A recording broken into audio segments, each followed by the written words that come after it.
Another Monday is another weekly pack. Get this one started. What do we have this week?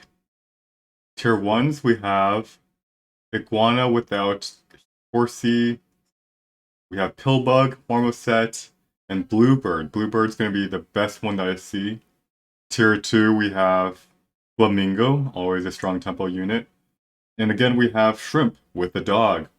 Tier 4s, do we have Buffalo? We do not. Spider with Pill, natural. Right, tier 3s, we got Puppy. Gonna see a lot of play there. Wasp with Croissant, pretty good. Turtle Pill also in this pack. We have Blowfish, but without any elephant and without pineapple, so we won't see any play. Aardvark, enemy summon, gain +2/+3. Cricket, Spider, Sheep, so there is a bit of summons. And there is actually Turkey and Vulture. So early game, I foresee people going for Jellyfish, and of course for Dog and Shrimp. Also, we'll be seeing Puppies this pack. There is nothing simpler than self-scaling via just not spending your gold. I want to see some Camels, because there will be a little bit more people going summoning, and Camel can give quite a bit of stats. There is no Giraffe. There is actually no scaling. I rescind that statement. Camel won't be seeing any meaningful play. So there is no scaling via Giraffe in your tier 3s.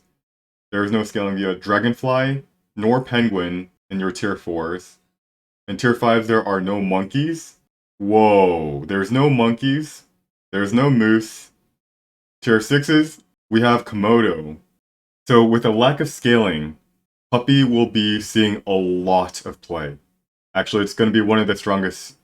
Okay, so since there is very little scaling, what do I expect to be really strong strategies? I expect there to be a lot more summoning, which means that things like a hawk will be quite useful. A crocodile will often snipe shark or turkeys in the back, or vultures. And I expect some people to try to go over the top against summoning via Puppy. I don't think Dog and Shrimp will be that viable because there is no pig, there is a marmoset, there is no chinchilla. So it's going to be a little bit too slow to work. Interesting pack. Okay, let's also talk about food. We have food via squirrel, seal, worm.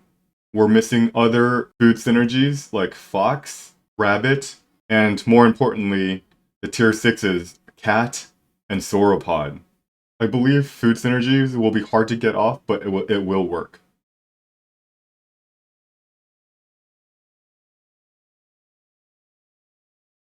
Hyena level 2, shuffle pets, position of all pets. That's gonna be quite fun.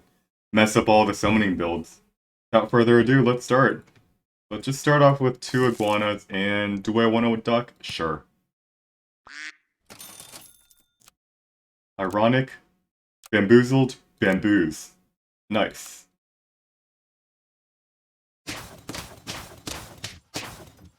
Win with the 1-1 left in tow. Alrighty, so I'm going to go ahead and start fast forwarding through the rest of this run. I will summarize the key ideas I faced each turn in each phase of the game. On turn 3, it's pretty standard. I've prepared my triples on 1 and 2 for an early tier 3, and I triple. Unfortunately, I get a blowfish. Should I go for a level 3 iguana? In this very special pack, there is the bison. I believe it is worth it to go for the level 3 tier 1s. On turn 4, I tripled the duck into another early tier 3. And this time it's a wasp. I feel like the wasp is not a good pet this pack because it's very likely going to trade inefficiently to vulture and summoning teams. I'm trying to find an iguana so that way I can have 2 triples prepared on turn 5, hopefully to see that early bison. Unfortunately, I triple once and I hit a worm, not a bison. And after probably way too long of deliberation, I decide that a worm is actually going to be worth it. Because there is so little wide scaling via penguin, moose, etc., the food builds can actually work. Because even though food build, like a big worm, doesn't scale super fast, there is so little other scaling options, it is going to be able to keep up with those other options. Turn 6, I'm hunting for puppies and turtles. Actually, I find 2 turtles. On that last roll, I find a puppy. Unfortunately, it is going to be turn 7 next, and I think a puppy at this stage of the game is too little too late. Now on turn 7, I have a triple, and I triple into a vulture. Already we've got a anteater, and once we kill the turtle, we have enough space for another anteater.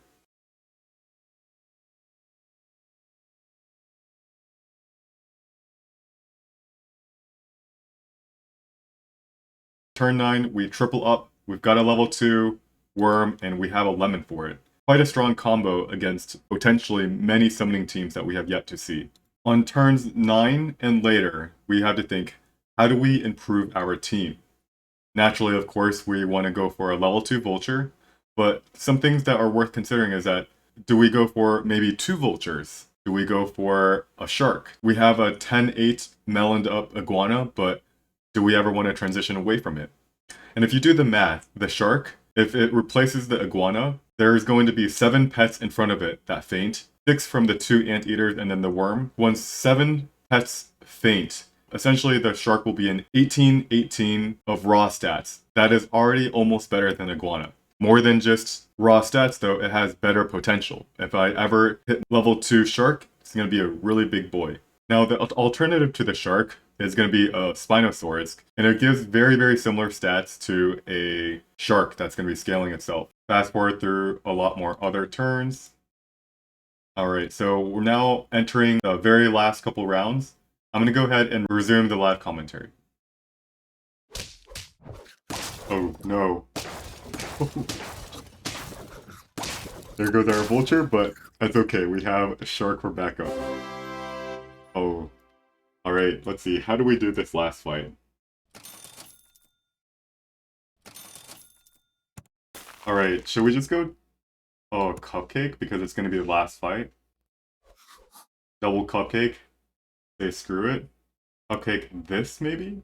Still going to be... Against a level 2 crocodile, this is still going to be too shy. But what can you do?